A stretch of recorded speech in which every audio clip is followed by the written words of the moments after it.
See, when from the yogic perspective, if you look at it, one important arm of yoga, which is called as Hatha Yoga, simply means Ha means the sun, Tha means the moon. Hatha means to bring a balance between these two forces. So, essentially, approximately 7 to 8 planets and the moon and the sun together have a significant influence on the making of life on this planet. This is how it is seen. In this, the sun, moon and the planet has the maximum impact. Well, the male population may be confused about it. I think the female population in the world, human population, has always been very much in sync with the cycles of the moon, and that's the basis of our birth and our existence right now. But apart from that, we do not see moon as just having some gravitational impact on us and its extra reflected light like this. We see moon as the basic element which holds Earth in its trajectory of rotation or the revolution around the sun.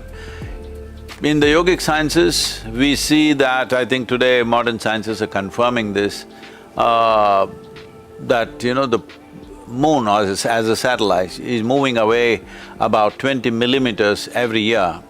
And when it moves beyond a certain point, it will start… its impact on the life on this planet will recede.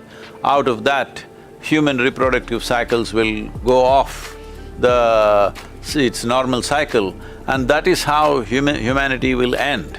That is how human beings will slowly go away. But above all, if the moon goes away, which inevitably it is supposed to do after many million or billion years, whatever that is, when it goes away, we see that the earth cannot hold its track of revolution around the sun. It will lose its balance and it'll also break up into pieces. This is how the yogic system looks at it. About its impact on our daily life, well, I'm sure you are aware of this. India uses largely the Hindu calendar is either a lunar calendar in some parts of the country. Wherever there is matriarchy, there will be lunar calendar. Wherever there is patriarchy, there is what is called as lunisolar calendar, which is a combination of lunar cycles and solar cycles. Why this calendar is important is, see, today we are looking at calendar as just a number game of measuring how many days in a month, how many days in a year, or how many years in our life like this. Here we are not looking at calendar as just a numerical record of things, but we are looking at it as how we experience the calendar within ourselves, how the body responds to it at different times. Accordingly, various traditions, practices, rituals were crafted so that in those times you can make the best use of what is around you in the form of Earth's energy, in the form of Earth's trajectory, how it is moving, how its northern face of the Earth, where it is pointed towards, its closeness to the sun. All these things are taken into effect as to what sort of practices you do. When I say Hatha Yoga, this sun and moon, well, this 4,356 days is considered as one solar cycle. This is segmented in different ways for different people. For householders, it's segmented one way, for the yogis, it's segmented different ways, for the ascetics one way, and people who are into regular worldly life another way, because their bodies are tuned and they need to function differently. Accordingly, the calendar is used depending upon the moon phases and the planet's position in relation to the sun.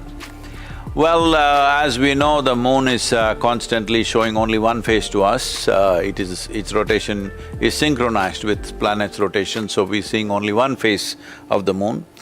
This also is significant because the way the moon responds or the way the planet responds to the moon, there are very wonderful stories how they're always looking at each other. The moon never turns its back upon the planet. The day moon turns its back on us, we are finished. In case the moon turns its back on us, that means human reproductive system will go away and it's over. That means when the moon's rotation goes beyond a certain radii or certain circumference rather, then it will start showing the other face to you. When it shows the other face, that means the end of humanity has come. In a few years it will go down. So what impact it has on a daily basis? Well, it is not the moonlight alone. It is a whole… today people are talking in scientific terms of electrical charges, electromagnetic impact and other things. Well, I don't want to talk about it, that I'm not an expert in that, but in the yogic system, we have a lot of significance to full moon and new moon days, because those 2 days there are different types of practices we do. Ascetics usually do practices during new moon days. People in the family way of life, they will do all their practices during the full moon night because the impact is very different. There are variety of devices that we created at one time where, like through the full moon night, how to expose your spine to the moon, not allowing the moon to fall on the other parts of the body, a device so that a narrow crack which allows moonlight to fall only upon your spine, and how it reorganizes your system. 3 full moon nights like that could completely reorganize your system from ill health to health, for in women it was seen as from barrenness to fertility and various other aspects, and also in the mystical world, various levels of perception were always,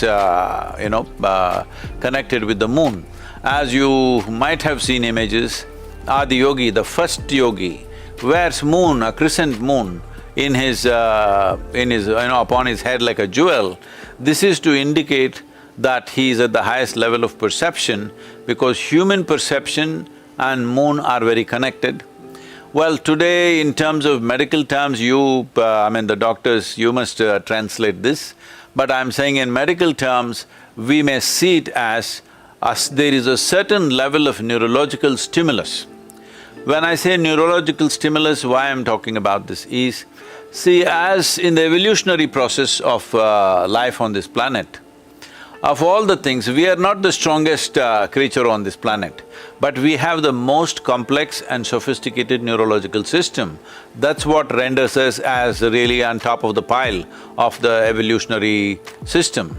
So this neurological development is the most significant aspect of who we are. And the neurological development of the human being and how stimulated it is and how active it is and how balanced it is in many ways directly related to the phases of the moon, and there are very many ways in which people can make use of it to handle their various mental fluctuations and sloshings that they have. Many human beings go into tides themselves within their system because the whole oceans are going up, but 72% of our body is also water. So there is fluctuation in the system. It is just that generally, I know there are some studies saying on this day, people tend to become more imbalanced, or those who have anxiety and manic depressions go off control, this kind of things. I would like to say the moon is not causing madness. I'm saying this so that moon is liberated from this word. Lunar means if you say loony, people think you're mad, all right? So, moon does not cause madness. Moon just pushes up your energy in a certain way. If your quality is joy, you will become more joyful. If your quality is love, you will become more loving. If you are meditative, you will become more meditative. If you have mental illnesses, that also gets enhanced. Whatever is your quality gets enhanced because of full moon. It is not causing any one particular quality in us, it definitely does not bring about madness. It is just that it enhances who you are on that day. Whatever is your quality finds a larger manifestation. Because of that, maybe in the medical institutions, mental and other kinds of institutions, people may find some kind of exaggeration on those days.